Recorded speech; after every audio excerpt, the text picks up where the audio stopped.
وداعیا الی اللہ، اللہ کی طرف دعوت دے رہے ہیں۔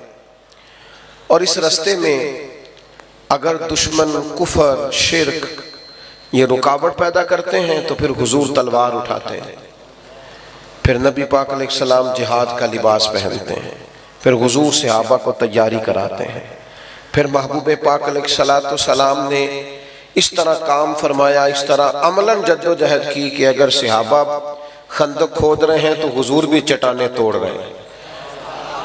جو چٹان صحابہ کہتے ہیں ہم سے نہیں ٹوٹتی تھی، وہ بھی مدینے والے محبوب نے ہمیں توڑ کے دی۔ فعال زندگی، جد و جہد والی زندگی، کوشش اور کاوش والی زندگی، باہمت زندگی، تگ و دو والی زندگی۔ ملت کے جوانوں، یہ کیوں سوچتے ہو کہ میں اتنے سال کام کروں گا پھر آرام سے بیٹھ کے کھاؤں گا؟ کیوں آرام سے بیٹھیں؟ یہ جو عشق ہوتا ہے یہ کوئی آرام سے بیٹھنے دیتا ہے؟ یہ جو محبت ہوتی ہے یہ کوئی آرام سے بیٹھنے دیتی ہے؟ اقبال کہنے لگے وقت فرصت ہے کہاں کام ابھی باقی ہے، وقت فرصت ہے کہاں کام ابھی باقی ہے، نور توحید کا اتمام ابھی باقی ہے۔ 4.5 ارب کافر کو مسلمان کرنا ہے۔ هو الذی ارسل رسولہ بالہدی ودین الحق لیظہرہ علی الدین کلہ، حضور کے دین کے جھنڈے کو لینا ہے، اور یہ وہ دین ہے جو دنیا میں غالب ہونے کے لیے آیا ہے۔ اس دین کے غلبے کے لیے جد و جہد کرنی۔ نبی پاک علیہ السلام فتح یاب ہو کر پورا، اللہ کے رسول علیہ السلام نے فتح، ان فتحنا لک فتحا مبینا اذا جاء نصر اللہ والفتح، پوری فتح اللہ نے دی، مکمل دین کر کے رسول پاک نے عطا فرمایا۔ آپ کی توجہ ہے میری بات پر؟ لیکن حضور کے وصال ظاہری کے فوراً بعد کیا ہوا؟ حضور کے اللہ جزا دے، حضور علیہ السلام کے حیات ظاہری میں ایک شخص نے دعوی نبوت کر دیا معاذ اللہ۔ حضرت ابوبکر صدیق کا زمانہ آیا تو وہ ایسا نہیں تھا کہ اب فتوحات ہو چکی ہیں، اب مکہ بھی فتح ہو چکا ہے تو ابوبکر صدیق نکلا کریں گے اور آرام سے ممبر پہ بیٹھیں گے اور حالات بڑے سازگار ہوں گے اور روٹین میں کام، ایسا نہیں ہوا۔ مسلمہ کذاب کے خلاف باقاعدہ جنگ لڑنی پڑی، فوجیں تیار کرنی پڑی، جناب صدیق اکبر کو لوگ روانہ کرنے پڑے، ختم نبوت کے تحفظ کے لیے میدان میں رہنا پڑا۔ پھر منکرین زکوٰۃ پیدا ہو گئے، ہم زکوٰۃ نہیں دیں گے، پھر جناب صدیق اکبر کو اس کے لیے تلوار اٹھانا پڑی۔ مشورہ دیا گیا،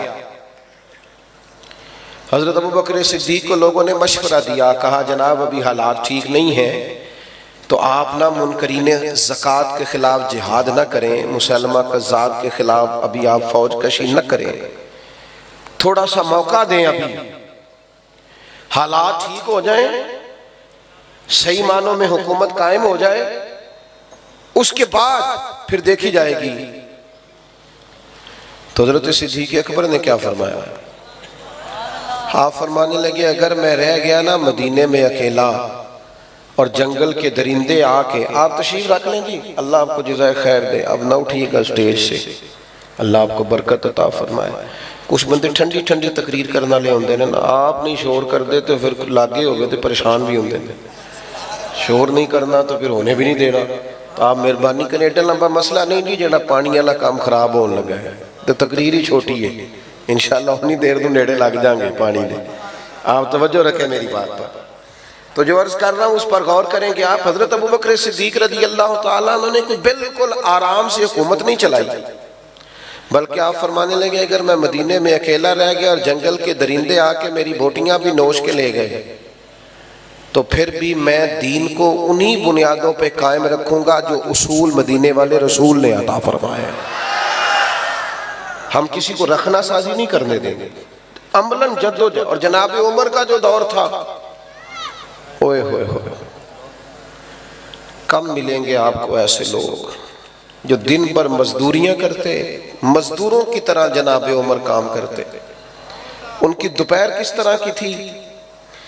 دوپہر ان کی اس طرح کی تھی کہ حضرت عثمان غنی رضی اللہ تعالیٰ عنہ فرماتے ہیں کہ سخت تیز دھوپ سب مدینے کے لوگ دروازے اندر سے بند کر کے سو رہے تھے. مجھے کسی مجبوری کے لیے چھت پہ جانا پڑا، دھوپ میں جایا نہیں جاتا تھا. تو میں نے دیکھا دور سے ایک بوڑھا اونٹ ہانکتا ہوا آ رہا ہے. تو میرے دل میں خیال آیا یار عصر کے بعد اونٹ چرا لیتا. یہ کوئی ٹائم تھا؟ عصر کے بعد چرا لیتا، ہر بندہ سو رہا ہے، یہ بھی آرام کرتے. فرماتے ہیں میں نے سوچا یہ قریب آتا ہے تو سمجھاتا ہوں. میں جب اتر کے چھت سے دروازے کے رستے گلی میں آیا، جب تک وہ قریب آ گئے تھے انہیں دیکھ کر تو میرے آنسو ہی نکل گئے. یہ عام آدمی تو نہیں، یہ تو امیر المومنین عمر ہے. کڑاکے کی دھوپ اور اونٹوں کو لیے آ رہے ہیں. تو میں نے عرض کی امیر المومنین آپ آرام کرتے؟ عصر کے بعد دیکھا جاتا. فرمانے لگے یار یہ 2-3 اونٹ مسلمانوں کی امانت تھے، غنیمت کا مال تھا، دوڑ گئے تھے، پکڑ کے لایا ہو. تو کہتے میں نے جلدی سے عرض کی، میں نے کہا حضور کسی غلام کو کہہ دیتے، گرمی اتنی سخت ہے. فرمانے لگے جس طرح سارے سو رہے تھے غلام بھی سو رہے تھے، اور ویسے بھی ذمہ داری غلام کی نہیں، ذمہ داری میری ہے. یہ نہ ہم سو گئے، ہم نے آرام کیا، ہم نے دوسروں پہ ڈال دیا. ہم نے کہا مینوں اتبار بڑا ہے، ان بڑے بندے نے کام کرنا، اب فلانا کر لے. ڈیوٹیاں ہی نہیں کی، ذمہ داریوں کا احساس ہی نہیں کیا. وہ کام جو ہمارے، اور پھر دور حضرت عثمان غنی کا آیا. اچھا دن بھر یہ ڈیوٹی جناب عمر کی، اور رات لوگ سوتے تھے اور جناب عمر چہرے پہ کپڑا ڈال کے گلیوں میں گھومتے تھے. اپنی زندگی جد و جہد کے ساتھ گزاری، جد و جہد کے ساتھ. حضرت عثمان غنی کا زمانہ مبارک آیا، چاروں جانب سے فتنے. حضرت عثمان کا گھر گھیر لیا گیا، قتل کی تیاری ہو گئی. عثمان ڈٹے ہوئے ہیں. ان مشقتوں کے بیچ بھی سیدنا عثمان فرماتے ہیں مجھ سے میرے نبی نے فرمایا کہ عثمان اللہ تمہیں قمیض پہنائے گا، لوگ اتارنا چاہیں گے اتارنا مت. میں یہ قمیض اتار نہیں سکتا، سوال نہیں پیدا ہو. سخت ترین 40 دن پانی نہیں ملا، کھانا نہیں ملا حضرت عثمان غنی کو. یہ شہادت گاہ الفت میں قدم رکھنا ہے. لوگ آسان سمجھتے ہیں مسلمان ہونا. زخم پہ زخم کھا کے جی، خونے جگر کے گھونٹ پی، آہ نہ کر لبوں کو سی، یہ عشق ہے کو دل لگی نہیں. تو نے آسان سمجھ لیا ہے. لوگ میں جی لاڈلا ہوتا ہوں فلانے کا، او تو گھر بیٹھا ہی لاڈلا بن گیا، تو کو نہیں لاڈلا. لاڈلے تو میدانوں میں ہوتے ہیں، لاڈلے تو میدانوں میں ہوتے ہیں. اور مولا علی شیر خدا کبھی بدر میں تلواریں اٹھائے، کبھی احد میں محنت کرتے. اور اتنا شوق تھا، ایک جنگ میں حضور نے فرمایا علی بہت سارے لوگوں کو میں نائب بنا کے چھوڑ کے گیا ہوں، کبھی کسی کی باری، کبھی آج آپ کی باری ہے نائب بن کے رہنے کی مدینے. تو مولا علی رو پڑے، کہنے لگے حضور میں میدان کا آدمی ہوں، آپ مجھے بچوں اور عورتوں کے پاس چھوڑ کے جا رہے ہیں. اتنی جد و جہد کا شوق. اور جب کوفے کی جامع مسجد کے پاس 21 رمضان المبارک کو خنجر کا زخم لگانا مولا علی کو، تو وعدہ کیا ہوا تھا نا کہ کریم تیرے دین پہ جان دینی ہے. تو لوگ کہتے ہیں میرے بیٹے کو بلانا، او فلاں دوڑ کے آنا. لیکن مولا علی کو زخم لگا تو کیا کہتے فزت برب الکعبہ، کعبے کے رب کی قسم علی آج کامیاب ہو گیا. اور لے سجنا سا توڑ نبھائی، آ جان بھی دیتی تیرا تیرے. اپنی زندگی جد و جہد والی بنائیں. امام حسن بھی شہید ہوئے، زہر دیا گیا، شدید تکلیف. لیکن کمال پتہ کیا ہے میرے محبوب کی اولاد کا؟ کمال پتہ کیا ہے؟ زخم جتنے مرضی گہرے ہوں، حالات جتنے مرضی خطرناک ہوں، لیکن ان کے اخلاق، ان کا کردار، ان کی وزاداری، ان کی خاندانی وجاہت، ان کے وہ کمالات، ایک منٹ کے لیے بھی ان میں فرق نہیں آیا. اور پیچھے بولو نہ دوستو، او بھائی نہ بولو جو بالکل اینڈ پہ ہو، خاموشی سے بات سنو. یہ چپ کرانے والے ذرا چپ کر دو. دوستو وزاداری میں فرق نہیں کسی قسم کا. زخم آ گیا ہے، زہر دیا گیا ہے، وجود اندر سے کٹ رہا ہے، تکلیف شدید ہے. تو امام حسین تشریف لے گئے، کہنے لگے بھائی جان آپ کو کس نے زہر دیا ہے، کچھ بتائیں. تکلیف سے پوچھتے ہیں، درد سے. امام حسین رو رہے ہیں. تو امام حسن فرمانے لگے حسین میں نہیں بتاتا تجھے، کنی بتائیں نا. آپ فرمانے لگے اگر تو وہ نہیں ہے جس پر مجھے شک ہے تو پھر میں کسی بے گناہ کا نام تمہیں نہیں بتاؤں گا. تو اگر وہی ہے جس پر مجھے شک ہے تو پھر بھی اللہ تم سے بہتر انتقام لینے والا ہے. میں نے اپنا فیصلہ اپنے رب کی عدالت میں چھوڑ. وزاداری، درگزر، باہمت زندگی. ہم پتہ نہیں کیوں اتنی جلدی تھک گئے ہیں. میری ملت کے جوان آرام کر رہے ہیں موبائل لے کے صوفے پہ لیٹے ہوئے، کتنے گھنٹے گزر گئے. ابا جی کا پانی کا گلاس مانگتے ہیں تو بھی ان کا دل کرتا ہے کوئی اور ہی دے دے، کیونکہ وہ تو بڑے محب ہیں. اس طرح زندگی میں آپ کچھ نہیں کر سکیں گے، باصلاحیت ہونے کے باوجود کچھ نہیں کر سکیں گے. آپ اچھی ڈگری رکھنے کے باوجود کچھ نہیں کر سکیں گے. باری آئی امام حسین کی. آج بڑے سارے لوگ ہیں وہ ہمیں بھی مشورہ دیتے ہیں، وہ کہتے ہیں جناب کمال بات ہے، صبح کسی شہر میں، دوپہر کسی شہر میں، شام کسی شہر میں، اور اتنی مشقتیں اور اتنی جد و جہد آپ کے تو جمعے میں بھی ہزاروں لوگ آ جاتے ہیں تو ٹھیک نہیں. میں نے ان سے کہا یار کچھ مزے بھی ہوتے ہیں نا تکلیف کے. عدم سے لائی ہے ہستی میں آرزو رسول، دیکھو نا کہاں کہاں لیے پھرتی ہے جستجو رسول. یہ بھی تو ایک ذائقہ ہے نا، کبھی اس کے نام پہ کچھ مشقت بھی تو آئے نا، کبھی انسان کو محسوس بھی تو ہوگا. پھر لوگ کہتے ہیں سیاست کی بات نہ کریں، سیدھے سیدھے رہیں. اوہو سیاست کی بات کرنے سے لوگ سمجھتے ہیں موجودہ سیاست کے جو حالات ہیں اس دور میں سیاست میں ملوث ہونے کے ہم قائل نہیں، پر سیاست کا پتہ پورا ہے، کیونکہ سیاست دین سے الگ ہے کوئی نہیں. جدا ہو دین سیاست سے تو رہ جاتی ہے چنگیزی. امام علی مقام کو بھی مشورہ دیا گیا کہ مسجد نبوی شریف آپ کے پاس ہے، محبوب کے مقدس روزہ آپ کے پاس ہے، آپ یہاں تشریف رکھیں، آپ یہاں بیٹھیں. لیکن امام علی مقام نے فرمایا دین کی حدود پامال ہوتی ہو اور میں بیٹھا رہوں. پہلے سفر کی مشقت، پھر وطن چھوڑنا پڑا. پھر امام علی مقام کو کھانا اور پانی بند کر دیا گیا. پھر امام حسین رضی اللہ تعالیٰ عنہ کے سامنے ان کے شہزادے شہید ہوئے. ہمارے ہاں غریب آدمی کمزوروں کی طرح روتا ہے، ہم رو کے اپنے آپ کو بزدل بنا لیتے ہیں. ہم جو بات کرتے ہیں منت کے انداز میں کرتے ہیں. کمزور نہیں کر دیتی اولاد آدمی کو. انسان بڑی جگہ پہ اپنے بچوں کے نام پر بلیک میل نہیں ہو جاتا، لیکن اپنے بچوں کی مقدس لاشوں کو اٹھا کے خیمے میں رکھ کے سیدہ کے بیٹے نے امامہ باندھا، تلوار لہرائی، گھوڑے پہ بیٹھے اللہ اکبر کا نعرہ لگایا اور میدان میں آ کر خطبہ دیا. اور چمکتی پیشانی اور چھلکتا نور اور آفتاب سے روشن آنکھیں اور چاند سے زیادہ چمکدار چہرہ اور جبہ وہ جو شیر خدا پہنا کرتے تھے، اور امامہ وہ جو کریم محبوب سے انہیں نسل در نسل تحفے میں ملا تھا، اور ذوالفقار حیدری.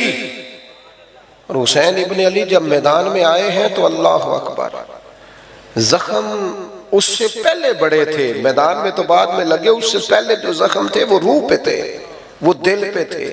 وہ مدینے سے جدائی کا زخم، وہ والدہ کی قبر سے آ جانے کا زخم، نانا کریم کے مزار سے آ جانے کا زخم، بچوں کا زخم، اور خواتین پردہ دار خواتین کی پریشانی، ساری چیزیں. لیکن انہیں پتا تھا دین نام ہی اسی چیز کا ہے. وَلَنَبْلُوَنَّكُمْ بِشَيْءٍ مِّنَ الْخَوْفِ وَالْجُوعِ وَنَقْصٍ مِّنَ الْأَمْوَالِ وَالْأَنفُسِ وَالثَّمَرَاتِ وَبَشِّرِ الصَّابِرِينَ. دین نام ہی اس چیز کا ہے کہ تمہیں جد و جہد کرنی ہے، تمہیں محنت کرنی ہے، تمہیں میدان میں رہنا ہے، تمہیں دکھ اٹھانے. حضرت ابراہیم خلیل اللہ ہے، وَاتَّخَذَ اللَّهُ إِبْرَاهِيمَ خَلِيلًا. لیکن وہ جس طرح ہمارے ہاں بہت سارے لوگ لاڈلے بن گئے ہیں نا، خطیب کی تقریر سنو تو 2 منٹ لگتے ہیں جنت میں جانے میں، اور نعت خواں تو زیادہ جلدی لے جاتے ہیں، ان کی تو بالکل نیڑے ہے. اور آج کل چونکہ پہلے خطیب پاکستان ہوتے تھے، اب نقیب پاکستان بھی ہوتے ہیں، تو ان کی اگر آپ بات سنیں تو وہ تو کہتے ہیں میرا وجدان کہتا ہے. وہ تیرا وجدان کی ہوتا ہے؟ میرا ذوق کہتا ہے. تیرا ذوق کیا ہوتا ہے؟ تو اللہ رسول کی بات کر. دین ذوق کا پابند نہیں، دین کتاب و سنت کا پابند ہے. تیرا ذوق کہتا ہے تو تفضیلیوں کی بات کر دے، رافضیوں خارجیوں کی کر دے. تیرا ذوق کہتا ہے چہ مالا دار. دین عقیدہ اور نظریہ کتاب و سنت کے پابند ہے، یاد رکھنا. وہ بس جی وہ چھوڑیں جی، ایک جگہ میں بھی تھا تو کہنے لگے تم اور کیڑی جنت دیاں کرنے گلا، شعر سن رہے تھے تو میں نے روک دیا. میں نے اسے کہا اسے جنت دیاں جدیاں اللہ نہیں جنت دیاں گلا کیتیاں قرآن پاک جدیاں گلا نبی پاک نہیں کیتیاں، پورا باب ہے حدیث پاک سے جنت دا باب پورا او دیاں جنت دیاں گلا اسی بھی کرنے. مذاق بنایا ہوا ہے. اپنی زندگی جد و جہد والی بناؤ. نوجوانوں زندگی میں طے کر لو ہم نے نوکری کرنی ہے، پہلے ماں باپ کی کرنی ہے، پھر بہن بھائیوں کی کرنی ہے، پھر محلے دار دوست احباب جس کو ضرورت پڑی ہم اپنی خدمات پیش کریں گے، بال بچوں کی کریں گے، ڈیوٹیاں کریں گے، خدمات کریں گے، آگے بڑھیں گے، دین کے لیے نکلیں گے. زندگی میرے اصحاب رحمت اللہ علیہ فرمایا کرتے اور زمین کے اوپر کام، نیچے جا کے آرام. جاگنا ہے جاگ لے افلاک کے سائے تلے، پھر حشر تک سوتا رہے گا خاک کے سائے تلے. مرنے سے لے کر قیامت تک سونا ہی سونا ہے نا، تو سونا راج کے سونا. اور انشاءاللہ بڑی سونی جگہ ملے گی سرکار کے صدقے. مومن کی جنت، مومن کی قبر جنت کے باغوں میں سے باغ ہے. یہاں اگر محنت کرو گے تقوی اختیار کرو گے تو جنت کا باغ، اور باغ بھی وہ جس میں آنکھ کھلے گی تو پہلی زیارت ہی مدینے والے رسول کی نصیب ہو. آج پھولے نہ سمائیں گے کفن میں آسی، قبر کی رات ہے ان سے ملاقات کی رات. تو جد و جہد آج کی رات کا، کل کے دن کا، پرسوں کی شب کا، پرسوں کے دن کا پیغام جد و جہد عملاً جد. اور ایک اور بات بھی امام حسین نے ہمیں یہ سبق دیا، سویرے نتیجہ نہ مانگ لینا محنت کر کے. کچھ لوگوں کو اگلے دن صبح سویرے رزلٹ بھی چاہیے. ہمارے جوان کہتے ہیں 12 سال سے کام کر رہا ہوں، تو میں کہتا ہوں بس میں اتنی دیر سے بس بھائی میں 6 ماہ سے آ رہا ہوں، بس اتنی جلدی. امام حسین رضی اللہ تعالیٰ عنہ خاندان سمیت شہید ہو گئے، پر یزید 4.5 سال حکومت پھر بھی کر گیا. 4 سے 4.5 سال یزید پھر بھی حکمران رہا، سویرے تختہ نہیں الٹ گیا. لیکن آج انقلاب کیا ہے؟ جو کسی حوالے سے یزید کے وکیل بھی ہیں نا، وہ بھی ذرا ڈر کے نام لیتے ہیں، ذرا سہم کے بچ کے اشاروں کنایوں سے، ہیں بھی تھوڑے سے زیادہ نہیں، کہیں بچا کے نام لیتے ہیں. اور بابا جی سے پوچھنا عمر کتنی ہے، کہتے 60 سال. تو نام کیا؟ کہتے غلام حسین. رکھیا کنے؟ کہتے دادا جی نے. اس کا مطلب ہے 100 سال پہلے کے بابے بھی کہتے تھے آج پوتا ہوا ہے لیکن ہونا حسین کا غلام چاہیے، ہونا حسن کا غلام، حسن غلام حسین. یہ مزاج تھا نہ زیاد کا وہ ستم رہا، نہ یزید کی وہ جفا رہی، جو رہا تو نام حسین کا جسے زندہ رکھتی ہے کربلا. اور انسان کو بیدار تو ہو لینے دو.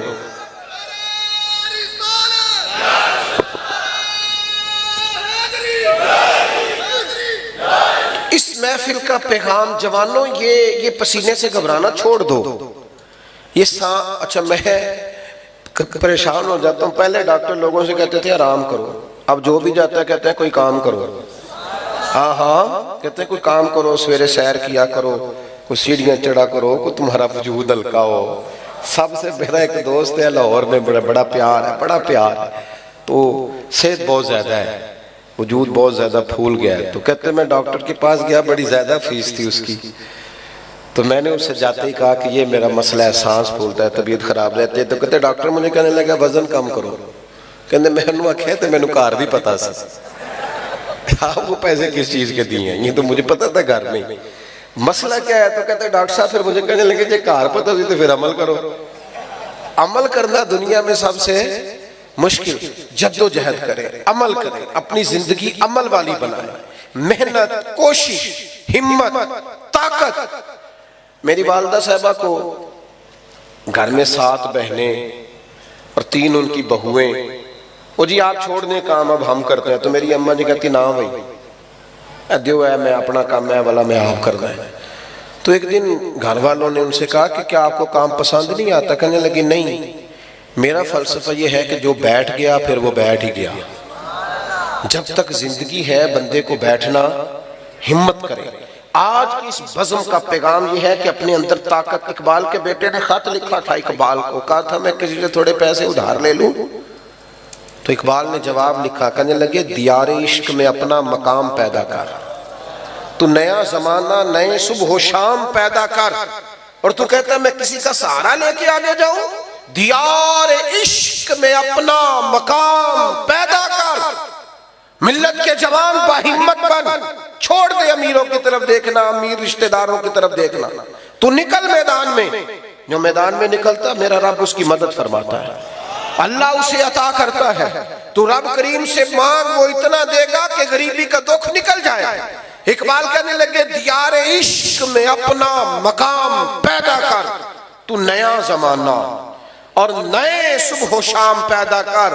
پتر میرا طریق امیری نہیں فقیری ہے، خودی نہ بیچ غریبی میں نام پیدا کر۔ تو غریبی میں نام پیدا کر، غریبی میں نام پیدا کر۔ جو آیت میں نے پڑھی اس کو بھی تھوڑا سمجھ لیں۔ کچھ چیزیں شریعت میں درجہ رکھتی ہیں، کچھ مباح ہے صرف جائز، کچھ مستحب ہے کر لو ثواب ہے، نہ کرو تو گناہ نہیں، کچھ سنت ہے، پھر سنت میں درجات ہیں، کچھ سنن زوائدہ ہیں، کچھ مؤکدہ ہے، ان کی آگے اقسام ہیں۔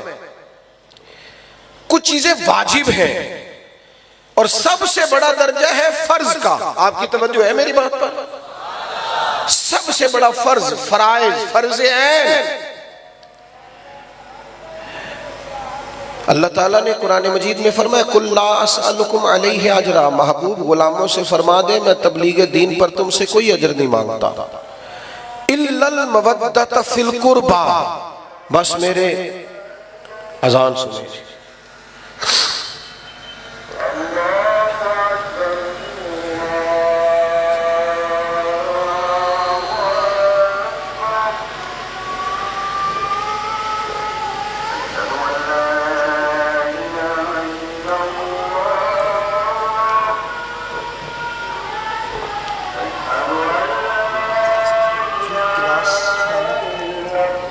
زیادہ ٹھنڈا ہے۔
تو قرآن مجید میں اللہ کریم نے فرمایا قُلْ لَا أَسْأَلُكُمْ عَلَيْهِ أَجْرًا إِلَّا الْمَوَدَّةَ فِي الْقُرْبَى، اے محبوب علیہ السلام آپ اپنے غلاموں سے فرما دیں کہ میں تبلیغ دین پر تم سے کوئی اجر نہیں مانگتا، إِلَّا الْمَوَدَّةَ فِي الْقُرْبَى، بس میرے قریبیوں سے پیار کرتے رہنا، اہل بیت اطہار سے، ازواج پاک سے، چاروں شہزادیوں سے، سیدہ فاطمہ سے، مولا علی سے، ان کی اولاد سے۔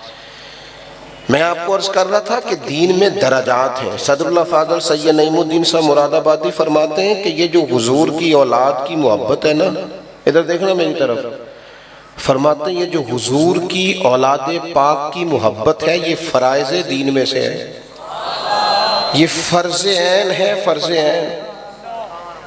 اس میں کمی ہو گئی تو تمہارے دین کے معاملات، ضروریات دین کے معاملات مکمل نہیں ہوں گے۔ میں 20 دفعہ کہتا ہوں کہ ہم ذکر اہل بیت کوئی کسی کی وجہ سے نہیں کرتے، حضور کی اولاد کا ذکر ایمان ہے، اور کمزور نہ پڑنا کبھی بھی زندگی میں، کسی پراپوگنڈے کا شکار نہ ہونا، اصحاب رسول ہو یا اولاد رسول ہو، اپنے دل کو بار بار ٹٹولنا، جتنا جتنا ان سے پیار کرتے جاؤ گے اتنا اتنا ایمان مضبوط ہوتا جائے گا. اور کبھی آپ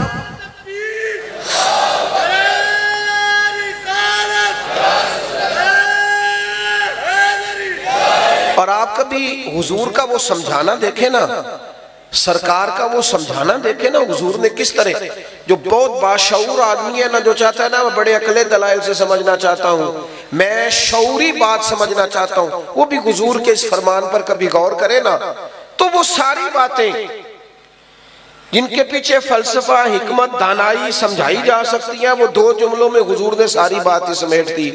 اللہ کے محبوب علیہ السلام فرمانے لگے اللہ سے محبت کرو کیونکہ وہ تمہیں رزق دیتا ہے، اور مجھ سے محبت کرو کیونکہ میں اس کا رسول بن کے آیا ہوں، اور فرمایا میرے اہل بیت سے پیار کرو کیونکہ وہ میری اولاد ہے.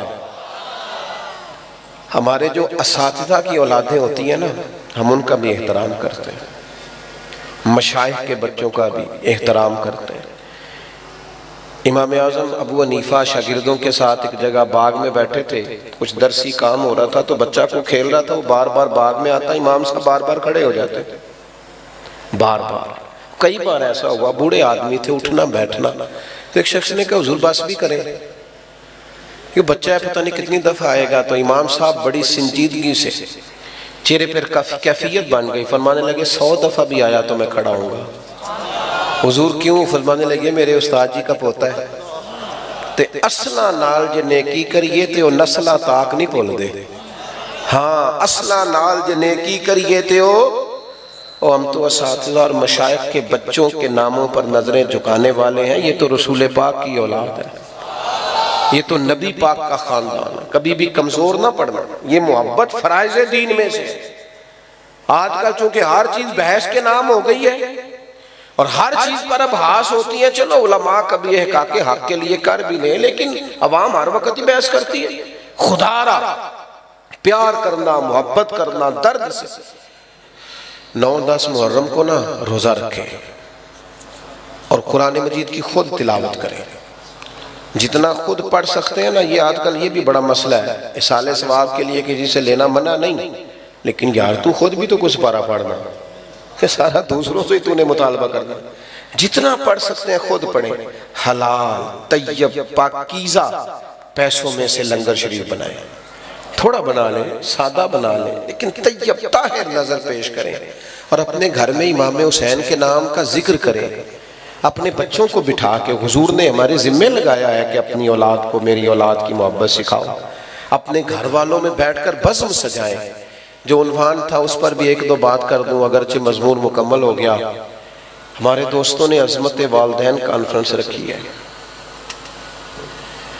انسان کی نا کچھ کمائیاں ایسی ہوتی ہیں جو وہ سمجھتا ہے کہ یہ میری کل جمع پونجی ہے، یعنی کچھ جگہوں پہ نا بندہ فل انویسٹمنٹ کر دیتا ہے، ساری رقم وہیں لگا دیتا ہے، بعد میں وہ کہتا ہے ساری یہاں لگ گئی، یہ میری کل جمع پونجی. یہ جو اولاد ہوتی ہے نا، یہ بندے کی کل جمع پونجی ہوتی ہے. یہاں مال بھی لگا ہوتا ہے، اور آپ یقین کریں بچوں پہ لگا کے ماں باپ کبھی حساب بھی نہیں کرتے. بچے بعد میں کرتے ہیں حساب، ابا جی تو انہوں پرسوں ہی 5000 دیتا ہے، لیکن ابا جی کبھی حساب بچے کر لیتے ہیں کسی وقت. کبھی پچھتاوا نہیں ہوتا بندے کو اولاد پر خرچ کر کے، کبھی بھی. بلکہ جس دن ابا زیادہ خوش ہوتا ہے اس دن بچوں کے لیے تحفے لے کے جاتا ہے، بچوں کے لیے. بعد میں بچے یہ کام نہیں کرتے، ان کے پھر یار ہو جاتے ہیں، دوست ہو جاتے ہیں، پھر ٹھنڈے علاقوں کا سفر ہوتا ہے، ان کے اپنے پروگرام ہوتے ہیں. انسان اپنی زندگی میں سب سے زیادہ، میں نے دیکھا ہے چڑھتی جوانی میں بھی والد کہتا ہے یار عید آ گئی تو گھر والوں سے کہتا ہے میرے کپڑے نئے ہی ہیں، حالانکہ اس کی خواہشات ہے، کہتا ہے بچوں کے لے لو. پردیس میں 30 سال باپ چلا جاتا ہے، کمبل نہیں بدلتے لوگ، جو جاتے ہی خریدا ہوتا ہے واپس آنے تک وہی ہوتا ہے. 30 سال ہو گئے کمبل نہیں بدلا، اور پیچھے کئی دفعہ گھر مرمت ہوا، وسیع ہوا، نیا بنا. سب سے زیادہ انویسٹمنٹ بندہ اولاد پہ کرتا ہے. مجھے سچ بتانا، بندے کی اگر وہ کمائی ضائع ہو جائے جس پر اس نے سب سے زیادہ خرچ کیا ہو تو کتنی کو تکلیف ہوتی ہے. آپ کی توجہ ہے میری بات پر؟ تو اگر اولاد پر انسان سب سے زیادہ خرچ کرے اور اولاد ہی نافرمانی کرے، قرآن مجید نے کہا وَبِالْوَالِدَيْنِ إِحْسَانًا، اپنے والدین کے ساتھ احسان کرو۔ نبی پاک علیہ السلام سے ایک نوجوان نے پوچھا تھا یا رسول اللہ میرے ابا جی مجھ سے پیسے مانگتے ہیں، حکم کیا ہے؟ سادہ سا جواب تھا، دے دے یا نہ دے، دو ہی باتیں۔ والد صاحب پیسے مانگتے ہیں، کیا کروں؟ سادی سی بات تھی نا، دے دے یا نہ دے۔ تو حضور نے جو جواب دیا اس نے سارا مضمون مکمل کر دیا۔ محبوب فرمانے لگے تو بھی اپنے باپ کا ہے، تیرے پیسے بھی تیرے باپ کے ہیں، جب ہیں ہی اسی کے تو یہ تو نے کیا کہا دوں یا نہ دوں، ہیں ہی اسی کے، ہر چیز ہی اسی کی ہے۔ ہمارے ہاں کچھ بچے نا والدین کے پاس اس طرح جاتے ہیں رات کو جس طرح MBBS ڈاکٹر نہیں وارڈ میں جاتا، ابا جی کیا حال ہے، دوائی کھائی تھی، کوئی چیز تو نہیں چاہیے، تو ڈاکٹر ہے، تو یہاں ہیڈ آف دی ڈپارٹمنٹ ہے، پتہ کرنے آیا، وہ ان کے پاس بیٹھ، ان کے پیروں میں بیٹھ، انہیں وقت دے۔ تجھے پتہ ہے نبی پاک علیہ السلام نے فرمایا جنت ماں کے قدموں کے نیچے، حضور نے فرمایا جس کا باپ راضی اس کا اللہ راضی، جس کا باپ ناراض اس کا رب ناراض۔ بلے شاہ تو آسمانی اڈدیاں پھڑنا جیڑا گھر بیٹھا انہوں پڑھیا ہی نہیں۔ او خدا کے بندے تو ان کی رضا کو پا جا، یہ سمجھ یہ کیا چاہتے ہیں، تو اس طرح پوچھ رہا جیسے ڈاکٹر پوچھتے ہیں۔ آپ ابا جی کے فرما بردار ہے، کہتے ہیں بالکل خرچہ دیتا ہوں، تو خرچہ تو کوئی بندہ غریب سمجھ کے بھی دے دیتا ہے، خرچہ دینا کمال ہے۔ تو بتا انہیں اپنی زندگی میں مقام کیا دیتا ہے، ان سے مشورہ کتنا لیتا ہے، تیری زندگی میں ان کا کردار کتنا، ان کا حکم تو کتنا مانتا ہے، ان کی مرضی کے مطابق تو کتنا چلتا ہے۔ اپنے آپ کو ڈھالیں، اپنے آپ کو ڈھالیں ماں باپ کی مرضی کے مطابق، ان کو دیکھیں وہ کیا چاہتے ہیں، ان کو خوش کریں۔ ہلکی سی بھی بندہ بات کر دے نا ابا جی کو، ہلکی سی، جو کہ ان کی کل انویسٹمنٹ اولاد ہوتی ہے، تو بندہ اتنا بھی کہہ دے نا ابا جی اب آپ بھی سمجھدار ہو جائیں، دنیا بدل گیا، تو ابا ساری رات سوتا نہیں رو رو کے کہ پتر میں ہی نہیں سیانا، زندگی تیرے نام کر دی۔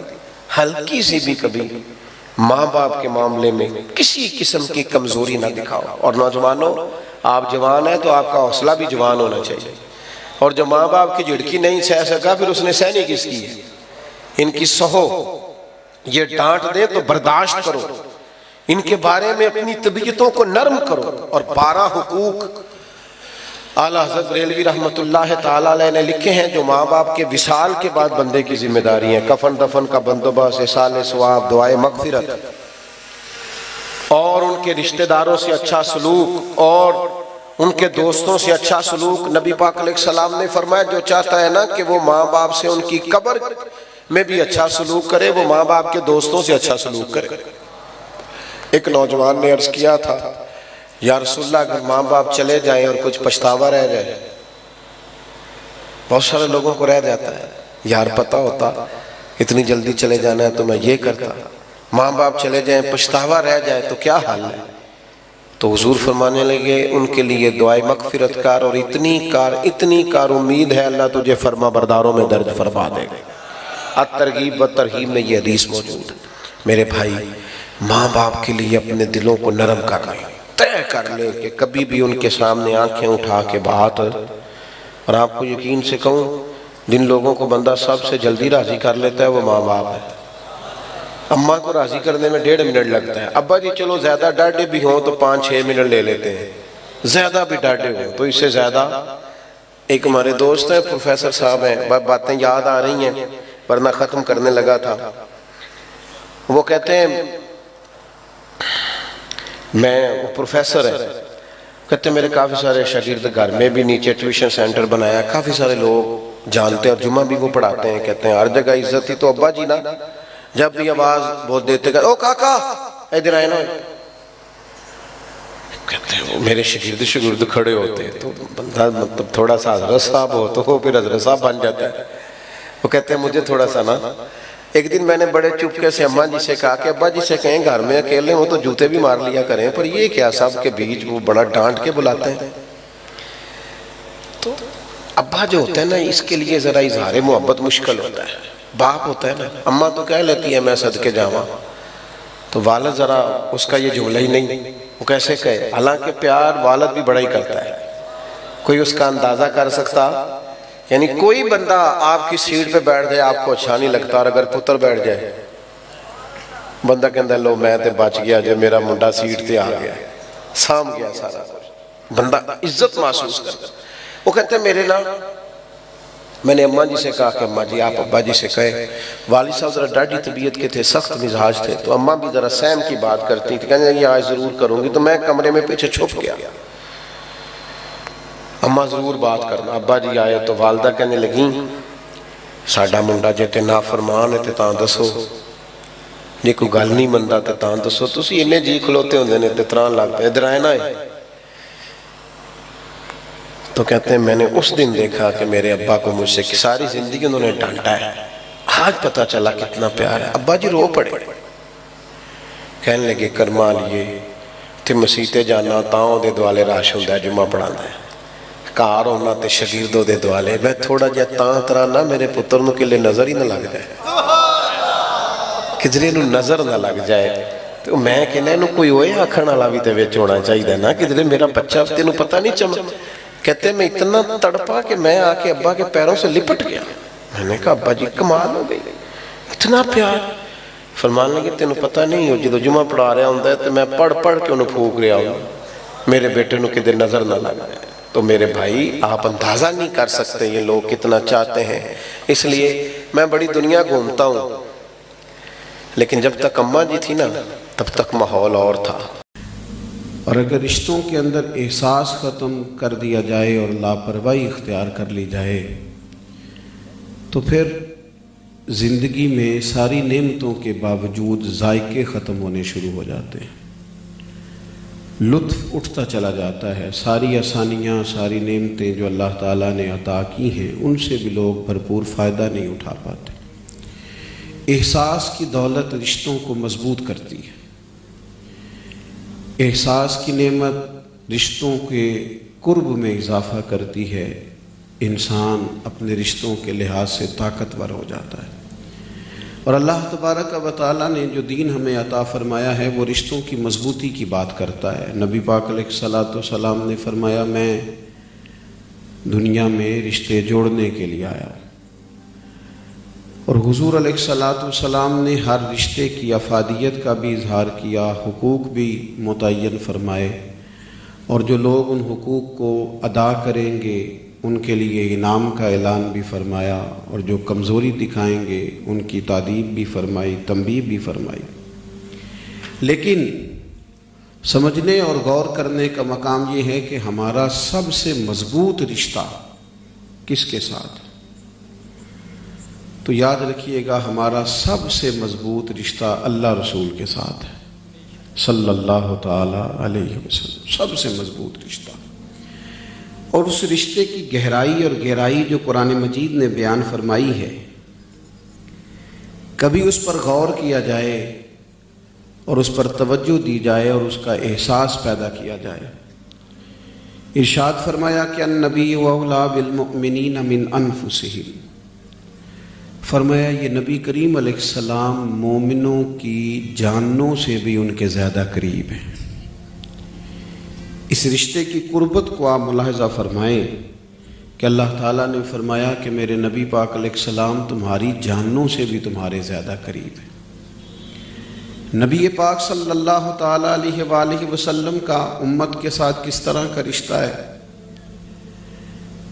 تاریخ میں جب اچھے ادیب اور اچھے شعراء کی بات دیکھی جاتی ہے تو کبھی ماں دعویٰ کرتی تھی نا کہ میرا بیٹا پردیس میں آج مجھے تکلیف میں لگتا ہے اس لیے کہ میرا دل گھبرا رہا ہے، تو قریب بیٹھے لوگ یہ کہا کرتے تھے کہ یہ شاعرانہ بات ہے. یہ کیسے ہو سکتا ہے کہ اتنی دیر اتنی دور کسی کو تکلیف ہو رہی ہے اور اس کا احساس یہاں ہو رہا ہے. کبھی کوئی شخص کہتا تھا کہ فلاں آدمی اگر خوش ہو تو اس کی خوشی میں بھی خوش ہوں، تو لوگ کہتے تھے اچھے شاعر کا فکرہ ہے. اتنا گہرا احساس ممکن نہیں ہوتا، اس قدر زیادہ حساسیت پیدا ہو نہیں سکتی. لیکن آپ قرآن مجید کو دیکھیں تو قرآن مجید نے ہمارے نبی پاک علیہ السلام کے ساتھ جو رشتہ بیان کیا ہے نا، اس کی حساسیت اس طرح بیان فرمائی کہ فرمایا عزیز علیہ ما عنتم، تمہارا تکلیف میں پڑنا میرے نبی پاک پر گراں گزرتا ہے. حضور کے غلاموں، اگر تم کبھی تکلیف میں ہو تو محبوب اس کا بوجھ محسوس کرتے ہیں، انہیں تکلیف ہوتی ہے۔ حریصٌ علیکم، وہ تمہاری بھلائی چاہنے میں جلدی کرتے ہیں۔ وبالمؤمنین رؤوف الرحیم، وہ مومنوں پہ رؤوف بھی ہیں اور رحیم بھی۔ نبی پاک صلی اللہ تعالیٰ علیہ وسلم کا بڑا حساس رشتہ رہا امت کے ساتھ، اور حضور علیہ الصلوۃ والسلام نے مختلف مواقع پر اس حساسیت کا بیان بھی فرمایا۔ حضور علیہ السلام فرمانے لگے، میری اور تمہاری مثال اس شخص کی طرح ہے جس نے آگ جلائی تھی اور پتنگے آ کے آگ میں گرنے لگے تھے، تو وہ ان کو روکتا تھا، قریب نہ آؤ جل جاؤ گے۔ ان کا احساس کرتا تھا، خیر خواہی کرتا تھا۔ فرمایا تم بھی کچھ ایسے کام کرتے ہو جو تمہیں دوزخ میں لے جائیں گے، اور میں سینہ بند سے پکڑ پکڑ کے تمہیں کھینچتا ہوں، یہ کام نہ کرو، یہ تمہیں آگ کی طرف لے جائے، اس کام سے بچو، یہ کہیں تمہیں دوزخ کی طرف نہ لے جائے۔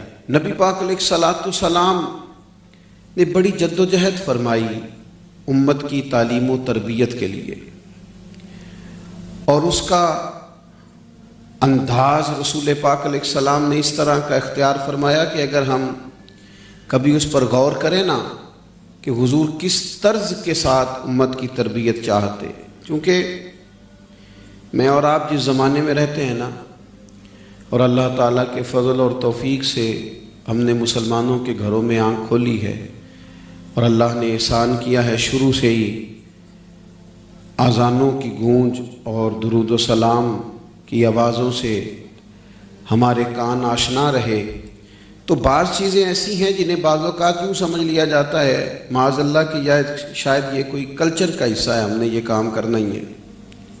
حالانکہ نبی پاک علیہ السلام کے ساتھ جو غلام کا رشتہ ہے وہ تو اتنا حساس ہے، اس کے اندر تو اتنی گہرائی پائی جاتی ہے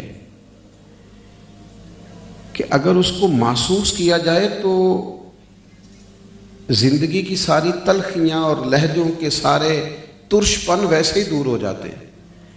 نبی پاک علیہ الصلوۃ والسلام کا اپنی امت کے ساتھ جو انداز تعلیم و تربیت ہے، اور جس حساس انداز میں حضور علیہ الصلوۃ والسلام اپنے غلاموں کو سمجھاتے، حضرت معاویہ بن حکم رضی اللہ تعالیٰ عنہ بیان کرتے ہیں کہ میں نے نماز میں ایک دفعہ بات کر لی تھی، اور بات بھی اس طرح کی کہ ایک شخص کو چھینک آ گئی، اس نے الحمدللہ کہا تو میں نے نماز پڑھتے یرحمک اللہ کہہ دیا۔ بہت سارے لوگوں نے مجھے گھورا اور انہوں نے اپنے زانوؤں پر ہاتھ بھی مارے، ان کے لہجے سے تلخی نظر آئی۔ نماز مکمل ہوئی، ابو داؤد شریف میں حدیث ہے، کریم محبوب علیہ السلام نے مجھے بلایا۔ انسان جو ہوتا ہے نا، اس میں کمزوریاں رہ جاتی ہیں، مکمل سیکھنے کے باوجود بھی اس کی تعمیر ہمیشہ جاری رہتی ہے۔ تو بعض لوگ ایسے ہوتے ہیں جو کسی کمزوری کا ذکر اس طرح کرتے ہیں کہ سامنے والا شرمندگی کے احساس کے ساتھ بری طرح پریشان ہو جاتا ہے۔ حضور علیہ الصلوۃ والسلام کا چونکہ اپنی امت سے بڑا حساس رشتہ ہے، تو محبوب نے قریب بلایا۔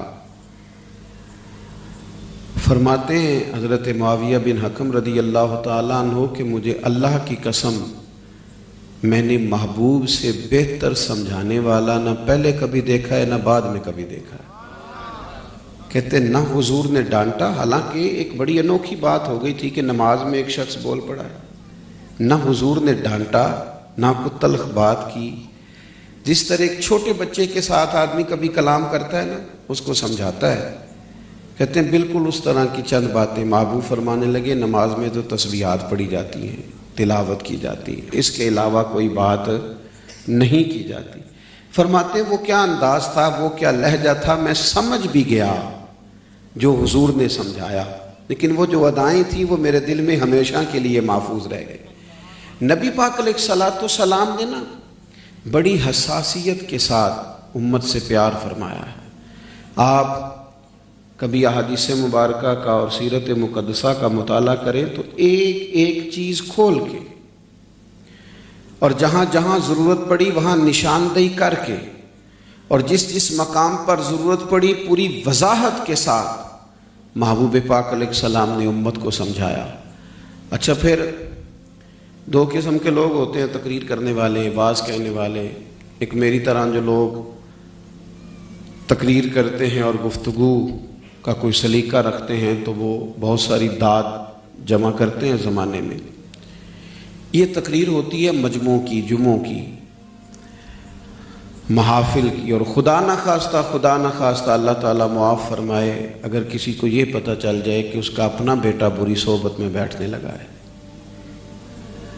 غلط راستے پہ چل نکلا ہے، تو پھر وہ یوں ہی مجموع میں بیٹھ کر تلقین اور واز نہیں کہے گا، بلکہ پھر رنگ بدل جاتا ہے۔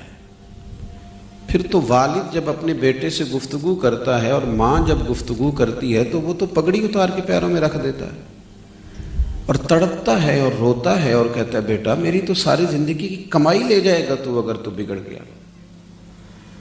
بڑی گزارش کے انداز میں درد سے رو کے، اور جتنی اس کے پاس اس وقت درد کی دولت ہوگی وہ ساری اکٹھی کر کے بیٹے کو سمجھاتا ہے، اور بیٹے نے وعدہ کر لیا ابا جی بھول گیا تھا، غلطی ہو گئی، آئندہ نہیں کروں گا، والد صاحب آپ معاف کر دیں، اب شکایت کا موقع نہیں ملے گا۔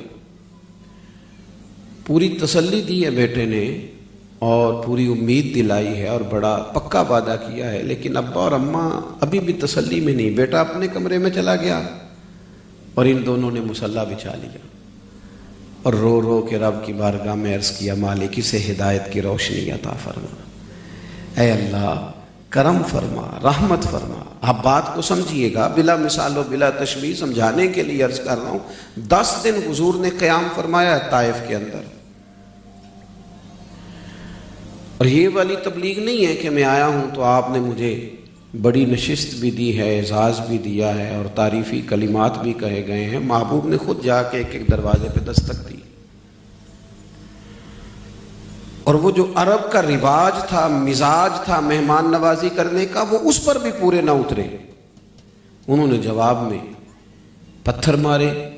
10 دن کے قیام میں سخت آزمائش کے بعد حضور واپس لوٹے تو حضرت زید بن حارثہ رضی اللہ تعالیٰ عنہ مزاج کے لحاظ سے بڑے بردبار تھے، حلیم الطبع تھے، بڑی جلدی چیزوں سے پریشان نہیں ہوتے تھے، لیکن فرماتے میں بھی بری طرح تکلیف میں آ گیا۔ میں نے کہا یا رسول اللہ صلی اللہ علیہ وسلم کرے دعا ان کے لیے، کریں دعا یہ تباہ ہو جائیں۔ تو کہتے ہیں میرے وہ اسرار میں اتنی محبت تھی اور میرے بار بار کہنے کے اندر اس قدر زیادہ تڑپ تھی کہ حضور نے میرا چہرہ دیکھا اور ہاتھ اٹھا دیے، اور جب حضور نے ہاتھ اٹھائے تو میں سمجھا طائف والے تباہ ہو گئے، لیکن حضور نے دعا کیا کی؟ وہ جس طرح کسی چھوٹے بچے کے بارے میں انسان کہتا ہے نا اسے ابھی پتہ ہی نہیں، اسے شعور ہی نہیں، وہ چھوڑو جی یہ تو بچہ ہے۔ حضور علیہ الصلوۃ والسلام دعا کرنے لگے اے اللہ انہیں ہدایت دے دے، انہیں پتہ ہی نہیں یہ کیا کر رہے ہیں، انہیں شعور ہی نہیں۔ اتنا حساس رشتہ اپنے غلاموں کے ساتھ، امت دعوت کے ساتھ، تو بتائیے امت اجابت کے ساتھ حضور کا رشتہ کس قدر زیادہ مضبوط ہوگا۔ حضرت زید بن حارثہ رضی اللہ تعالیٰ عنہ فرماتے ہیں محبوب کی دعا مکمل ہوئی تو میں عرض گزار ہوا، میں نے کہا یا رسول اللہ صلی اللہ علیہ وسلم ایک بندے نے بھی تو بات نہیں مانی، تو آپ نے پھر ہدایت کی دعا فرمائی۔ تو یہ حضور کا انداز ہے امیدوں کو مضبوط کرنے کا۔ کریم فرمانے لگے اگر کسی ایک نے بھی نہیں نہ مانی تو تباہی کی دعا پھر بھی نہیں کریں گے، مجھے امید ہے ان کی آنے والی نسلیں مان جائیں گی، اگلی نسلیں مان جائیں گی، امید نہیں توڑی جائے۔ یہ جو حساسیت ہے نا، ہمارے ہاں یہ ہوتا ہے کہ 2-4 بار کسی سے کہو اور اگر وہ نہیں مانتا تو بات ختم ہو گئی، لیکن قرآن مجید فرماتا ہے کہ ایسے پکے کافر اجازت دے دی کہ اب آپ انہیں ڈرائیں یا نہ ڈرائیں یہ ایمان نہیں لائیں گے۔ ان الذین کفروا سواء علیہم اانذرتہم ام لم تنذرہم لا یؤمنون۔ اے محبوب بے شک جن کی قسمت میں کفر ہے آپ انہیں ڈرائیں نہ ڈرائیں وہ ایمان نہیں لائیں گے، ان پر برابر ہے۔ تو مفسرین کرام نے لکھا ہے نبی کریم علیہ السلام نے اس آیہ کریمہ کے نزول کے بعد جب پوچھا گیا یا رسول اللہ اب کیا کرنا ہے، اللہ نے تو اجازت دے دی ان پر برابر ہے، ڈرائیں نہ ڈرائیں، فرمایا رب نے منع نہیں نہ کیا، کہا ہے ڈرائیں یا نہ ڈرائیں تو میں ڈراتا ہی رہوں گا، میں انہیں کہتا ہی رہوں گا، میں سمجھاتا ہی رہوں گا۔ اللہ کے حبیب نے بڑی محبت فرمائی، اور پھر یہاں ہی نہیں، حضور علیہ الصلوۃ والسلام نے میدان محشر بھی امت سے محبت کا وعدہ فرمایا۔ حضرت انس بن مالک رضی اللہ تعالیٰ عنہ نے پوچھا، یا رسول اللہ صلی اللہ علیہ وسلم، قیامت میں کہاں تلاش کروں؟ تو فرمایا، حوض کوثر پہ آنا نا، پیاسے لوگ آئیں گے تو میں پانی کے حوض کوثر کے جام بھر بھر کے پلاؤں گا۔ اچھا، روٹین میں ایسا نہیں ہوتا، نہ خانقاہوں پہ نہ مدارس میں، کہ جو محتمم صاحب ہیں، جو پرنسپل صاحب ہیں، وہ آنے والوں کو پانی خود پلائیں گے، ایسا تھوڑی ہوتا ہے۔ اس کے لیے تو خدام ہوتے ہیں، اس کے لیے تو کام کرنے والے ہوتے ہیں، اس کے لیے تو نظم ہوتا ہے، تنظیم سازی ہوتی ہے، ڈیوٹیاں ہوتی ہیں۔ لیکن یہاں شارحین حدیث نے لکھا ہے، کریم نے یہ نہیں فرمایا کہ انہیں پانی پلایا جائے گا، فرمایا وہ آئیں گے، میں خود پانی پلاؤں گا، میں خود انہیں۔ یا رسول اللہ صلی اللہ علیہ وسلم، اگر وہاں ملاقات نہ ہوئی، یہ حدیث ترمذی شریف میں موجود ہے، تو محبوب فرمانے لگے پھر میزان عمل پہ آ جانا۔ ہمارے مدارس میں نا اب ایک رواج ہوتا جاتا ہے کہ بچوں کے جو امتحانات ہوتے ہیں نا، ان دنوں میں مدرسین عمرے پہ چلے جاتے ہیں، جن کی ڈیوٹیاں نہیں نہ لگتی، تو وہ کہتے ہیں یہ چونکہ اب امتحانات شروع ہو گئے، ہم فارغ ہو گئے، عمرے کے لیے چلے جاتے ہیں۔ اور ایسا تو کبھی نہیں ہوتا کہ جس نے امتحان کی تیاری کرائی ہو وہ امتحان گاہ میں بھی ساتھ جائے۔ یہ کیسے ہوتا ہے؟ بتا دیا، تیاری کرا دی، اب آپ جائیں، وہاں ایگزامینیشن ہال میں جو لوگ آئیں گے دیکھ لیں گے۔ لیکن یہ دیکھیے حضور کا اپنی امت سے رشتہ، فرمایا انس اگر وہاں ملاقات نہ ہوئی تو میزان عمل پہ آنا، اعمال تل رہے ہوں گے اور میں دعائیں مانگ رہا ہوں گا، وہاں آ جانا۔ یا رسول اللہ صلی اللہ علیہ وسلم، وہاں ملاقات نہ ہوئی تو فرمایا پھر پل صراط پہ آ جانا، امت گزر رہی ہوگی اور میں ان کی سلامتی سے گزرنے کی دعائیں مانگ رہا ہوں گا۔ اسی لیے تو اعلیٰ حضرت نے فرمایا، رضا اب پل سے وجد کرتے گزریے کہ ہے رب سلیم صدائے محمد صلی اللہ علیہ وسلم۔ تو حساس رشتہ نبی پاک کا۔ اب حضور کے غلاموں نے بھی اسے حساس سمجھا، صحابہ نے بھی اسے حساس سمجھا، انہوں نے وہ سارے کمال کر کے دکھائے جو کسی غلام کا طریقہ ہوتا ہے۔ انہوں نے ان سارے احساسات کا رنگ امت کو سکھایا اور بتایا۔ مسجد نبوی شریف میں ایک دروازہ ہے، حضور علیہ السلام کے زمانہ مبارکہ میں وہاں سے عورتیں آیا کرتی تھیں، تو حضرت عمر فاروق رضی اللہ تعالیٰ عنہ نے ایک موقع پر منع فرما دیا، فرمایا کہ اب خواتین گھر میں نماز پڑھیں۔ زمانے میں حالات کچھ ایسے آئے ہیں اور سرکار کا فرمان بھی ہے کہ میری اور میرے خلفائے راشدین کی سنت پر عمل کرو۔ تو حضرت فاروق اعظم نے خواتین کو روک دیا، فرمایا گھروں میں نماز پڑھا کریں۔ خواتین اب نہیں آتی، تو چونکہ اس ایک مخصوص دروازے سے خواتین آیا کرتی تھیں، تو نبی پاک علیہ السلام نے مرد حضرات سے کہا کہ آپ اس دروازے سے نہ آئیں، یہاں سے خواتین آتی ہیں۔ اب وہ جو علت تھی، جو وجہ تھی وہاں سے داخل نہ ہونے کی، وہ ختم ہو گئی۔ حضرت عبداللہ ابن عمر رضی اللہ تعالیٰ عنہ کو وہ دروازہ قریب پڑتا تھا ان کے گھر سے، لیکن وہ ساری زندگی اس دروازے سے گزرے ہی نہیں۔ ان سے لوگ کہتے جناب آپ یہاں سے گزریے، اب سب گزرنے لگے ہیں، تو فرماتے محبوب نے منع فرمایا کہ وہ ایک وجہ تھی، وہ ایک سبب تھا۔ آج بہت سارے لوگ بہت ساری گنجائشیں نہیں پیدا کرتے اپنے لیے، بہت سارے لوگ ایسے ہیں ہماری طرح جو رخصتیں تلاش نہیں کرتے پھرتے، گنجائشیں ڈھونڈتے نہیں پھرتے، کوئی نہ کوئی بہانہ بنا کے، کوئی نہ کوئی صورت نکال کے اپنے لیے آسانیاں تلاش نہیں کرتے۔ کہا وہ ایک وجہ تھی، وہ ایک سبب تھا، وہ ایک صورت بنی، ایک علت تھی کہ یہاں سے خواتین کو آنا جب ختم ہو گئی تو اب سب آتے ہیں، تو آپ بھی آئیے۔ فرمانے لگے تم بھی ٹھیک کہہ رہے ہو، تمہاری بات کا انکار نہیں کرتا، پر میں نے محبوب کو خود کہتے ہوئے سنا ہے نا جب سے کہ یہاں سے نہیں آنا، تم سارے گزرو، مجھے اعتراض نہیں، مجھے نہیں گزرنا، میرے محبوب نے منع فرمایا۔ وہ حساسیت، وہ خوبصورتی محبت کی۔ آپ کو پتہ ہے انسان کے سینے میں جو دل ہوتا ہے نا، اس میں ہر وقت کسی نہ کسی چیز کی چاہت ہوتی ہے، اور اللہ تعالیٰ نے انسان کے وجود میں بہت ساری چیزیں دو دو بنائی ہیں، دل ایک ہی بنایا ہے۔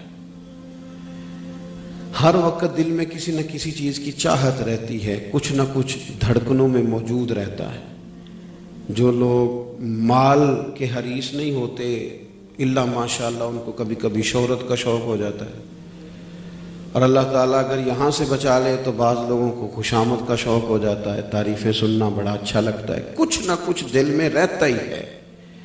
اللہ نے فضل کیا ہے اور ہمیں کہا ہے کہ دل میں رب رسول کو رکھو، اس محبت کا غلبہ رکھو۔ بچنے کا طریقہ یہ ہے کہ حساسیت پیدا کر لی جائے اور نبی پاک علیہ الصلوۃ والسلام کے ساتھ اپنے تعلق کو مضبوط کیا جائے۔ یہ جو نعتیں ہمیں دی گئی نا حضرت حسان بن ثابت سے لے کر اعلیٰ حضرت فاضل بریلوی تک، یہ اثر ڈالتی ہے انسان کی زندگی میں جب آپ حضور کی نعت پڑھتے ہیں۔ یہ رس گھولتی ہے بندے کی طبیعت۔ یہ آپ دیکھیں نا، جو چیز رات کو بندہ سنتے سنتے سوتا ہے، خوابیں بھی اسی کی دیکھتا ہے۔ تو مجھے بتلائیے نا، جو لوگ رات کو نعت سن کر سوتے ہیں اور حضور کے ذکر پاک کی خوبصورت ساعتوں میں انہیں نیند آتی ہے، تو پھر ان کی قسمت کے ستارے چمکتے ہیں، ان کا باطن جو ہے وہ تزکیہ بھی پاتا ہے اور قرار اور انشراح صدر بھی حاصل ہوتا ہے۔ تو حضور علیہ الصلوۃ والسلام کے ساتھ امت نے ہمیشہ حساس رشتہ رکھا ہے، خاص غلامی، خاص لب و لہجہ، خاص انداز۔ ہمارے ہاں چونکہ بعض اوقات بعض ذہنوں کی سطح پر سوال ابھرتے ہیں، یہ ہمارے ہاں محافل ہوتی ہیں، تو ایک دوست بڑے اخلاص کے ساتھ ایک دن مجھ سے کہنے لگے کہ یہ جو محافل ہوتی ہیں ان کا نتیجہ کیا ہے؟ اچھے مخلص آدمی تھے۔ میں نے انہیں کہا کہ ذرا آپ میرے ساتھ مل کے پڑھیں گے، بلغ العلا بے کمالہ کشف الدجا بے۔ انہوں نے سارا پڑھ دیا ماشاءاللہ۔ تو میں نے کہا ترجمہ بھی آپ کو آتا ہے؟ کہنے لگے وہ تو نہیں آتا۔ میں نے کہا یاد ہوئی ہے نا؟ کہنے لگے یاد بھی ہوئی ہے اور مزہ بھی بڑا آتا ہے۔ میں نے کہا یہ محفل میلاد کا ہی کمال ہے، کوئی یاد بھی ہو گئی ہے، لطف بھی دے رہی ہے، سکون بھی دے رہی ہے۔ اگرچہ آپ اس کے مفاہیم سے آگاہ نہیں ہیں، لیکن اس نے آپ کے دل کے اندر جو کیفیت پیدا کی ہے، تو یہ برکات ہے ان محافل کی، یہ برکات ہے حضور کی نعت خوانی کی، کہ دل محبوب پاک علیہ السلام کے لیے حساس ہو جاتا ہے، حضور کی محبت پیدا ہوتی ہے۔ یہ بہت ساری ایسی چاہتوں سے جو دل کی سختی کا باعث ہوتی ہیں، بندہ بچ جاتا ہے۔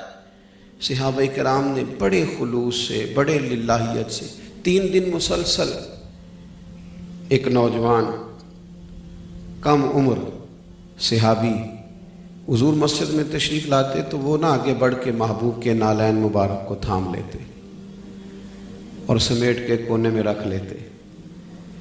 حضور تشریف لے جاتے، نماز کی تکمیل کے بعد واپس تشریف لاتے تو وہ محبوب کے نالین مبارک کو بڑھا کے محبوب کے قدموں کے قریب رکھتے، حضور پہنتے، تشریف لے جاتے۔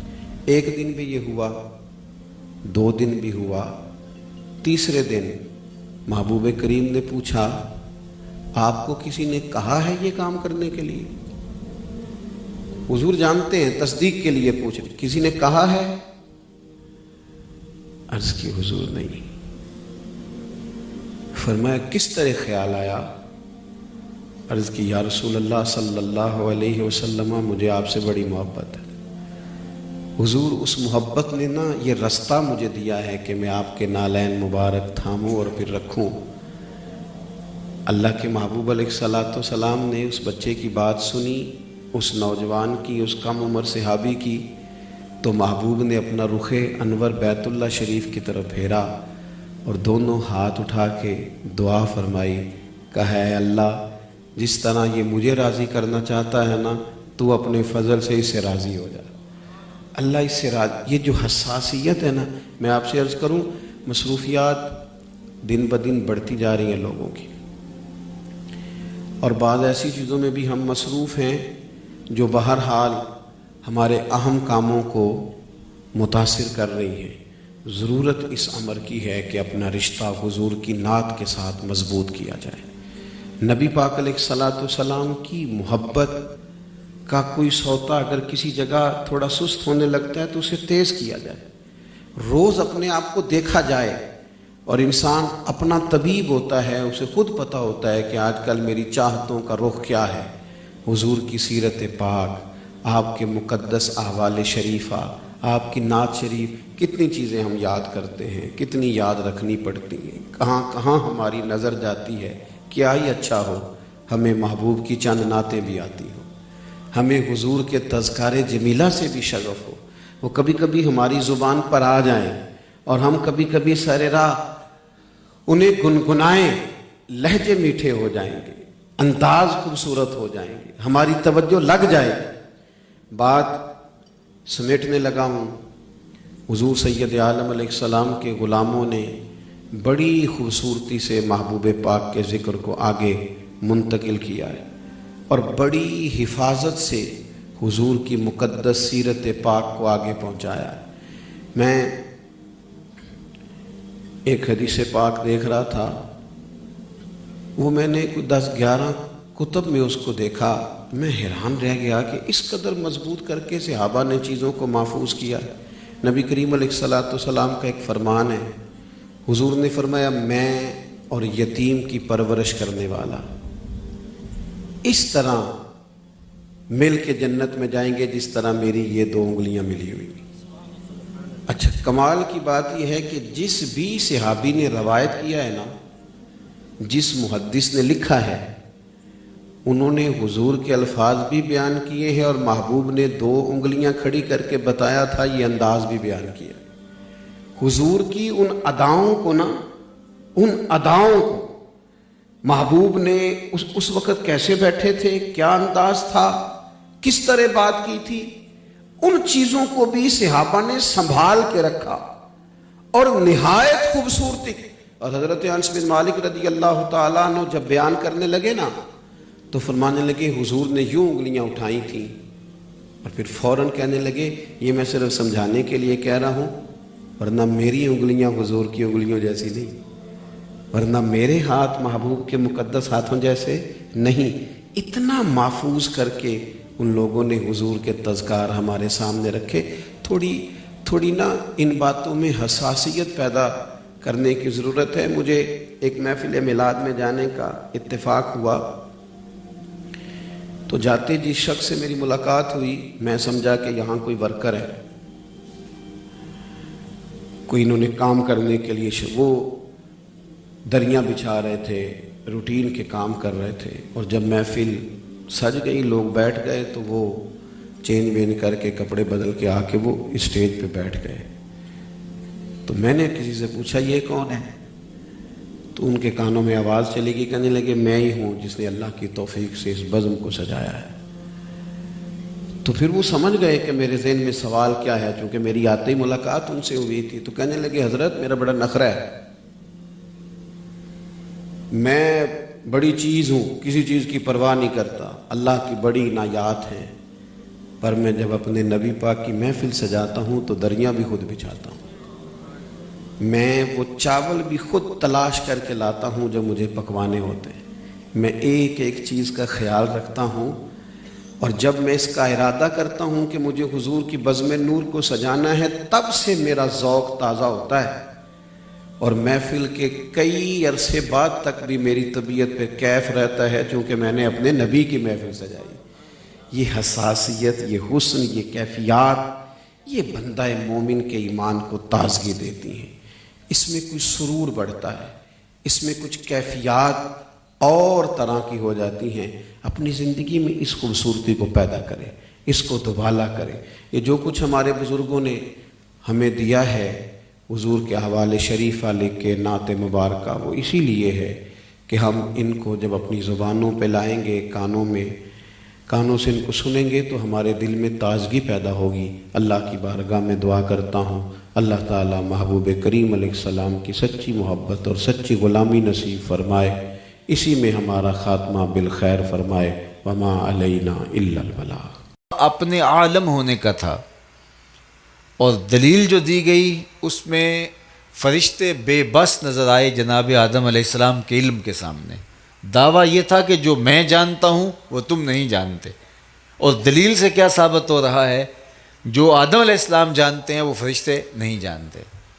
تو دعویٰ ہے اپنے عالم ہونے کا، اور دلیل ہے حضرت آدم علیہ السلام کے عالم ہونے کی، تو اس کا کیا جواب ہوگا؟ تو علماء نے اس پہ بڑی خوبصورت باتیں لکھی ہیں۔ کہا کہ حضرت آدم علیہ السلام کا وجود اللہ کے علم کا مظہر بنا، اللہ کے علم کا ظہور وجود آدم سے ہوا۔ تو کہا کہ دیکھو یہ جو میرا شاہکار ہے تم تو اس کا مقابلہ نہیں کر پاتے، اور علمی تفوق جو اسے دیا گیا ہے تو اس لیے خلافت کا استحقاق اسی کو حاصل ہوگا۔ میں اس کو ایک سادہ مثال سے سمجھاؤں کہ میں یہ دعویٰ کروں کہ میں مصور ہوں، یہ میرا دعویٰ ہو، تو آپ اس دعوے کو کیسے مانیں گے؟ میرے قد کاٹ سے اندازہ کیا جا سکتا ہے کہ میں مصور ہوں، میرے لباس سے، میری وضاقتہ سے، میری پگڑی کے رنگ سے، میرے بولنے کے سٹائل سے، میرے چلنے سے یہ تو معلوم نہیں ہو سکتا کہ میں مصور ہوں۔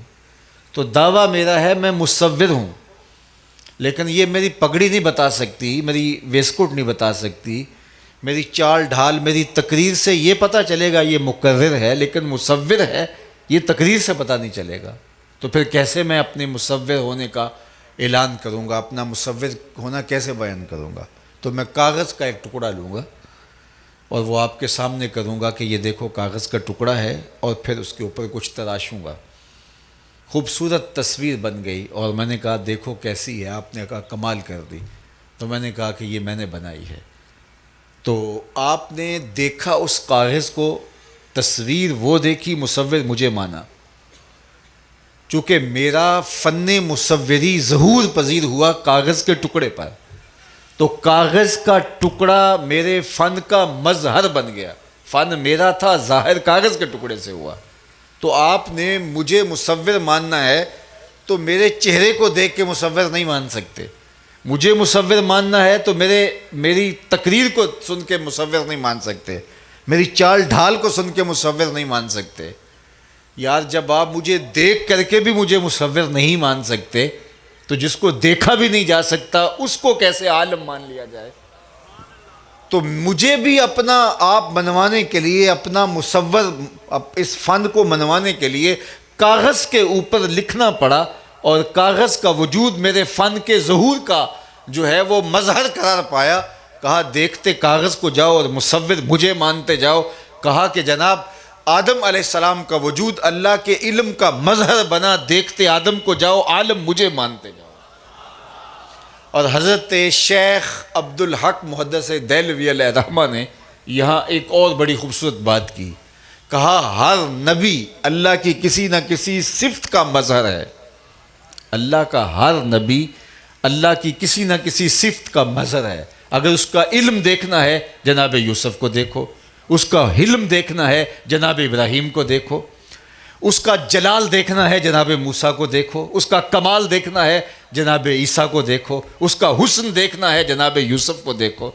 کہا تمام انبیاء اللہ کی صفات کے مظہر ہیں، اور پھر بولے کہ میرے مصطفیٰ جان رحمت اللہ کی ذات کے مظہر ہیں۔ اللہ اکبر۔ سر سے لے کر پاؤں تک تنویر ہی تنویر ہے، جیسے منہ سے بولتا قرآن وہ تفسیر ہے، سوچتی ہے دنیا مصطفیٰ کو دیکھ کر وہ مصور کیسا ہوگا جس کی یہ تصویر ہے۔ تو آدم علیہ السلام کا تفوق فرشتوں کے اوپر جو ثابت ہوا وہ حضرت آدم علیہ السلام کا اشیاء کا نام جاننا۔ تو انسانی شرف اور انسانی عظمت کا ظہور علم کی وجہ سے ہوا۔ تو آپ نے فرمایا کہ انسان کے لیے فصل ممیز جو مشارکات سے اس کو چیز ممتاز کرتی ہے وہ نطق نہیں ہے، وہ علم ہے۔ علم کی وجہ سے انسان اپنے مشارکات سے ممتاز ہوا۔ اللہ اکبر۔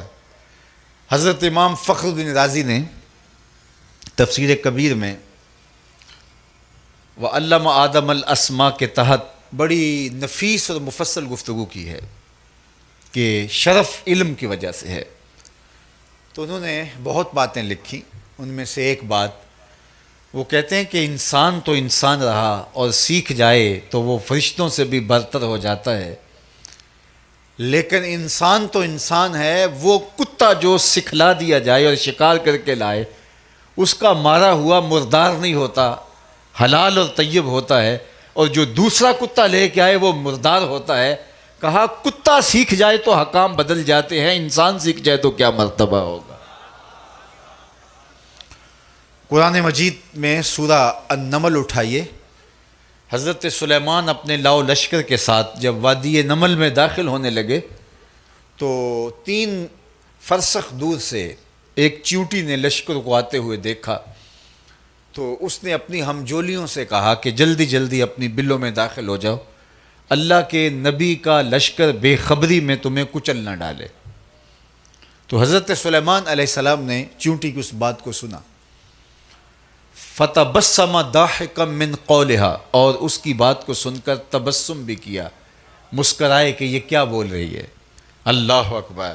ابھی آپ کے جوہر آباد بار میں یہی گفتگو ہو رہی تھی کہ جس کی آنکھوں میں اللہ کے دیدار کا سرما لگے تو اس کی نظر کتنی تیز ہو جاتی ہے، اور جس کے کانوں میں اللہ کی سماعت کا نور آئے تو اس کی سماعت کتنی سری ہو جاتی ہے۔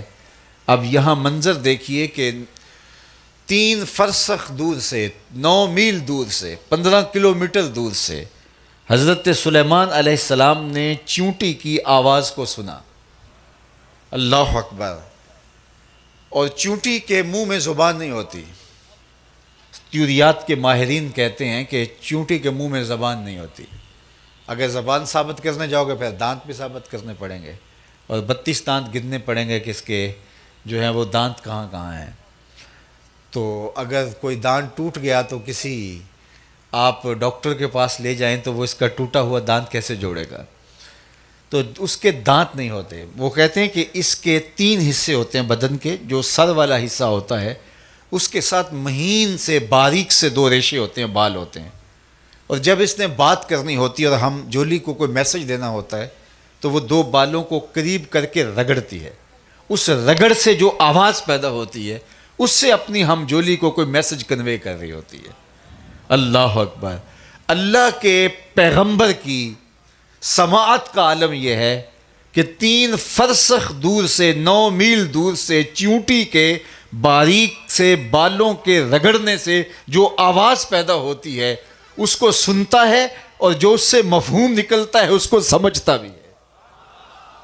اور یہ اس پیغمبر کی کہانی سنا رہا ہوں جو مسجد اقصیٰ میں مقتدی بن کے تیرے نبی کے پیچھے کھڑا تھا۔ جب مقتدی کی یہ شان ہے تو مقتدا کی شان کا عالم کیا ہوگا۔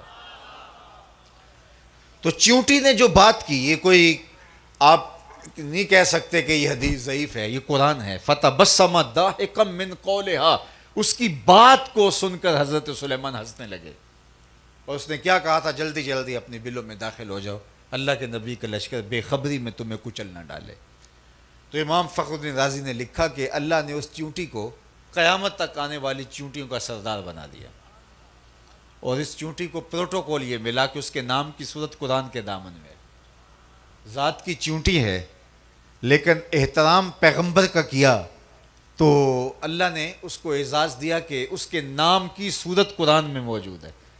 اللہ اکبر۔ اس کے نام کی صورت، یار ذات کا تو کتا بھی ہو، ذات کا کتا بھی ہو، لیکن اللہ کے ولیوں کے سنگ لگ جائے اور اصحاب کہف کی غار کے دھانے پر بازوؤں کو پھیلا کے بیٹھ جائے تو رب اس کے بیٹھنے کی حیت کو بیان کرتا ہے۔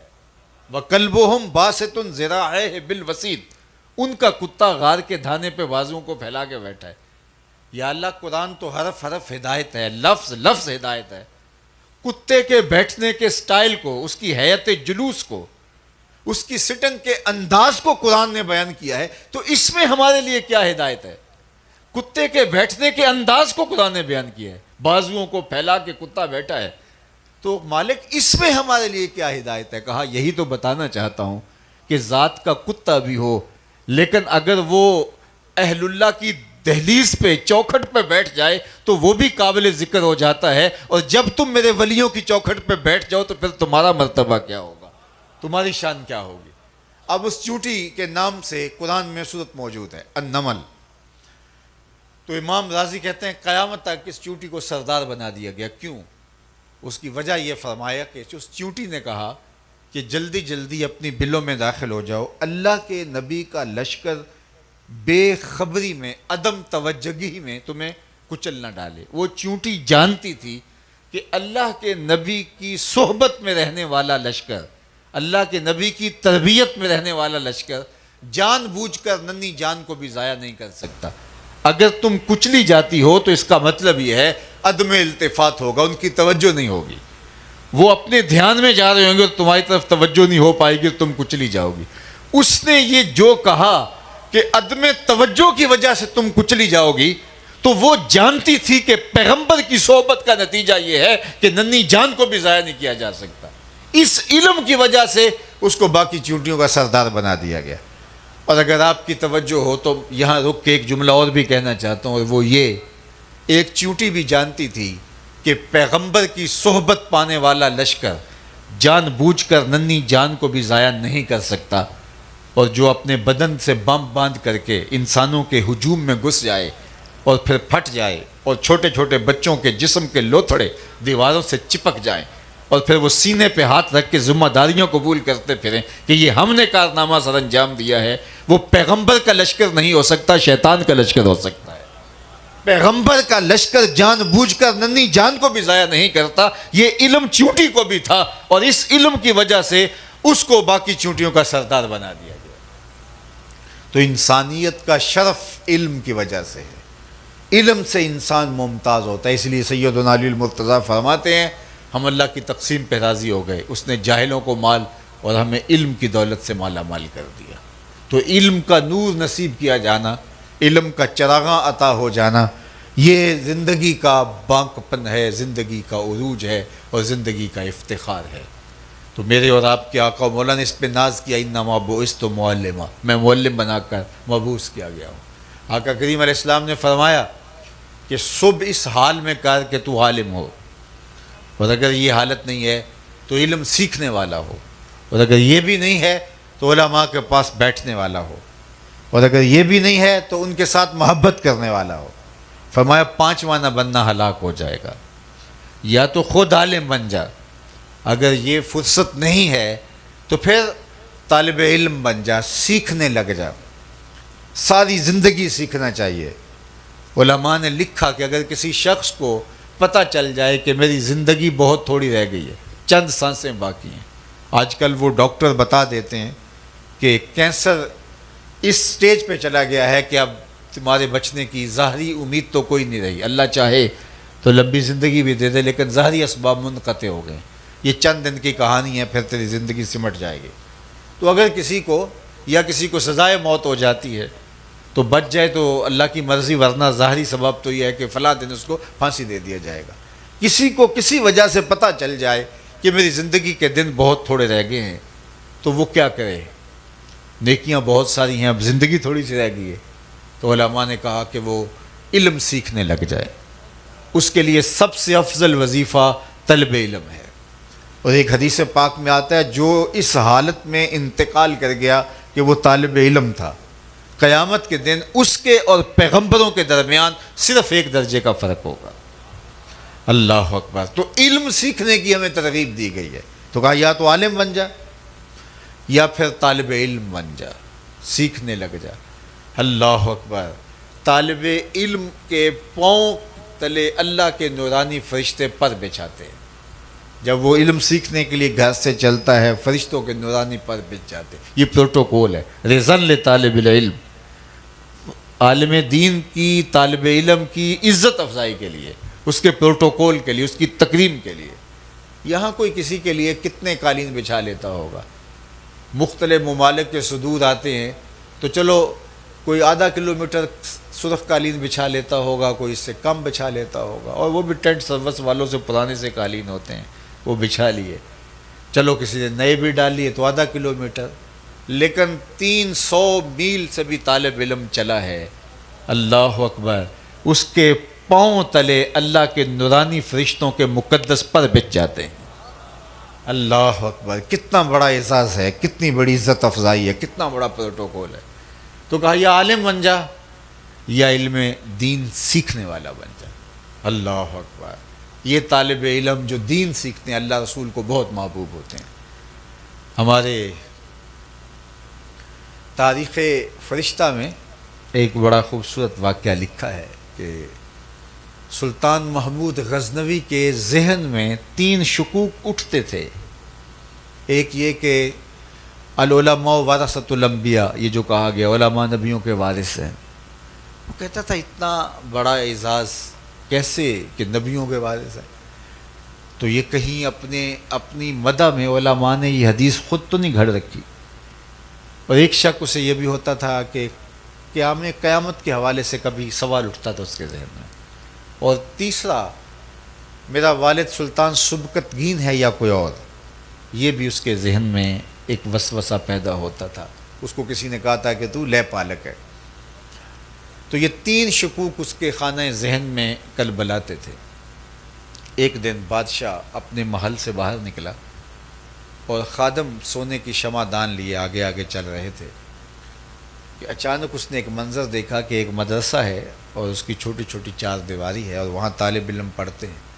مدرسے کی لالٹین میں تیل نہیں ہے اور جب وہ سبق بھولتے ہیں تو قریب جلتے ہوئے گیس کی روشنی میں جو ایک دکاندار کی دکان پر جل رہا تھا وہاں آتے ہیں، سبق دیکھتے ہیں، دہراتے ہیں، پھر چلے جاتے ہیں. بادشاہ نے پہلی مرتبہ علم دین کے لیے یہ تڑپ دیکھی طلباء کی.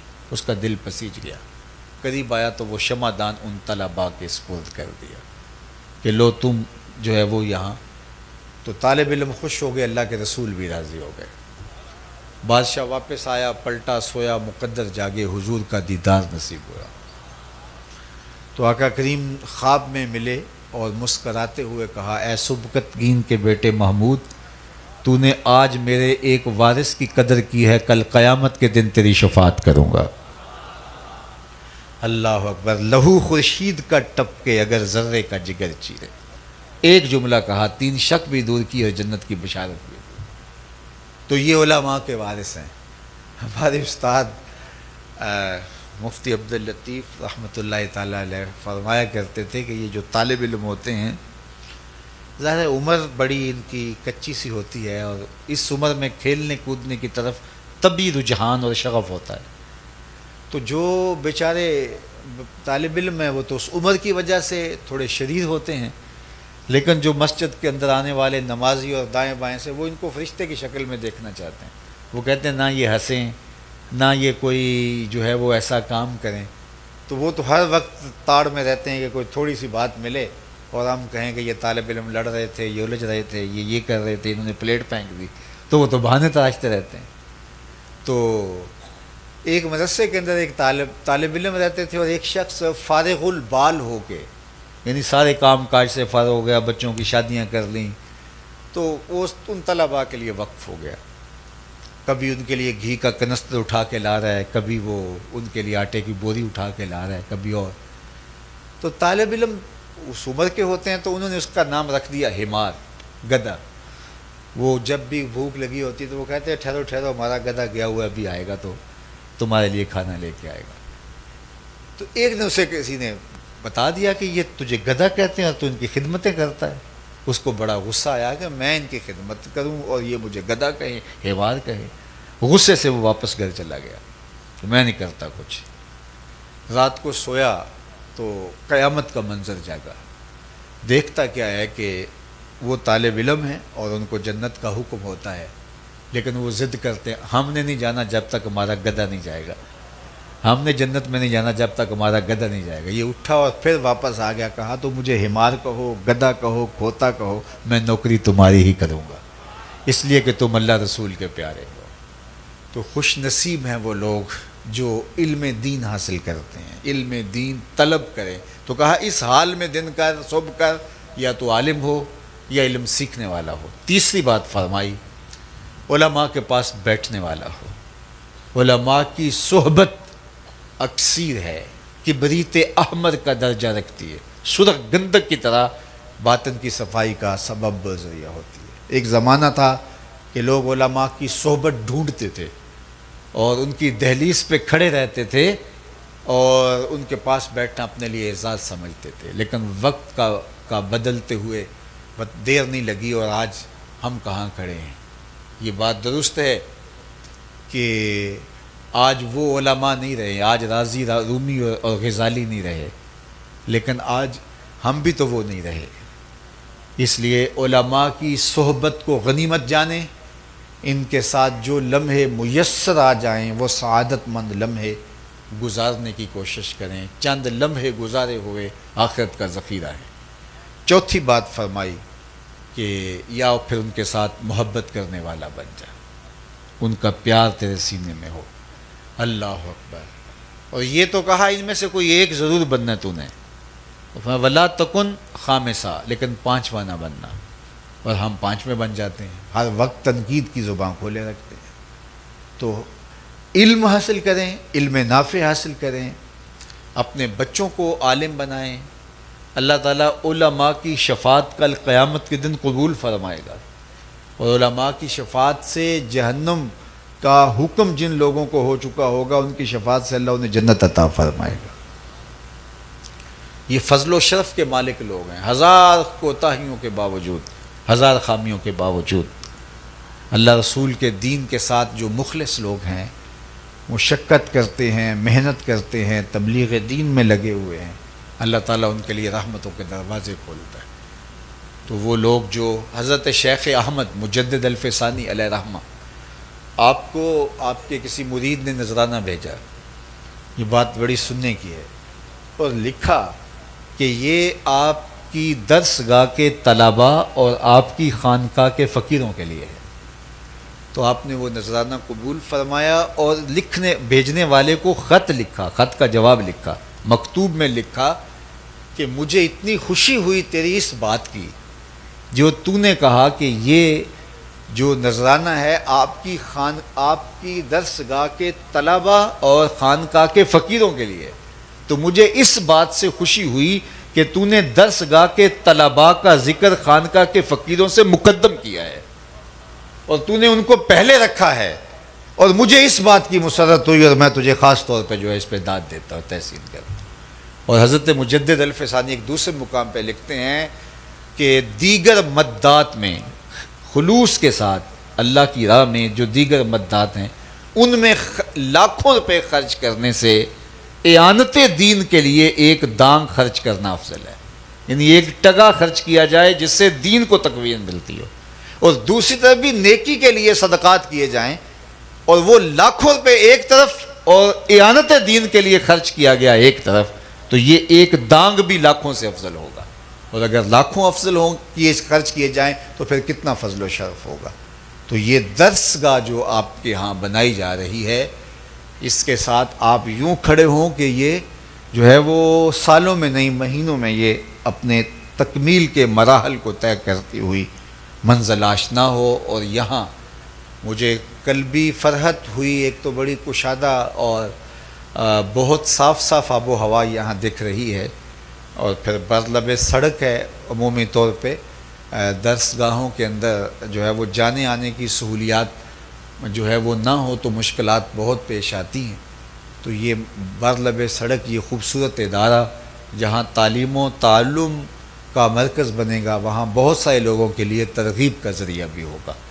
تو میں اپنے ان دوستوں کو مبارکباد پیش کرتا ہوں، آپ سب لوگوں کو بصمیم قلب مبارکباد پیش کرتا ہوں کہ آپ لوگ تشریف لائے، اس موقع پہ حوصلہ افزائی کی اور سنگ بنیاد کے مرحلے پر شامل ہو کر کے اس موقع کو آپ نے جو ہے وہ تاریخی موقع کو جو ہے وہ اپنے دل و دماغ کے اندر سمویا۔ انشاءاللہ جلد تعمیر کے مراحل سے گزر کے یہ جگہ تکمیل کی منزل تک پہنچے گی، اور میں اللہ کی بارگاہ میں آپ سارے لوگوں کی پرخلوص آمین کے ساتھ دعا گو ہوں کہ اللہ وہ وقت جلد نصیب فرما کہ آج ہم سنگ بنیاد رکھنے آئے ہیں، وہ وقت آئے کہ ہم سب جمع ہو رہے ہوں اور اس کی آخری اینٹ لگا رہے ہوں، اور یہ تعمیر کے مرحلات سے گزرے۔ اللہ ان لوگوں کو، ان ہمارے دوستوں کو جنہوں نے اس قطع ارضی کو وقف کیا اور اس کے وقف کا ذریعہ بنے، دام درہم سخن شریک ہوئے اور آئندہ مرحلات میں شریک ہوں گے، بلکہ میری دعا تو ان لوگوں کے لیے بھی ہے جو اس سڑک سے گزرتے ہوئے اس مرکز کو محبت کی نظر سے دیکھ بھی لیں گے، اللہ ان کو بھی جزا عطا فرمائے اور بہتر صلہ دے۔ جی جگہ تو اطراف میں بھی ہے، اور آج اس جگہ کو زیادہ کر لینا آسان ہے۔ مجھے اچھی طرح یاد ہے کہ جب ہم مرکز مصطفیٰ کی جگہ خریدی تھی تو وہ 12 کنال تھی، اور اس وقت ہمیں لگتا تھا یہ کافی ہے، لیکن پھر وہ اب تقریباً 9 ایکڑ پہ پھیل گئی ہے۔ تو اب وہ جو اطراف میں ہم جگہ مزید شامل کر رہے ہیں تو 5 مرلے کا پلاٹ ملتا ہے، اور وہ 5 مرلے کا پلاٹ بھی اس کی قیمت اتنی ہے کہ یہاں اس قیمت میں 1 کنال آ سکتی ہے۔ تو اب مزید آگے اس کا پھیلنا مشکل ہو گیا ہے، تو اب ہم اس کا دوسرا کیمپس بنائیں گے، لیکن یہاں اگر آپ بر وقت اس کا اہتمام اور انتظام کر سکیں تو یہاں اب آسان ہے، لیکن گزرتے ہوئے وقت کے ساتھ مشکل ہو جائے گا۔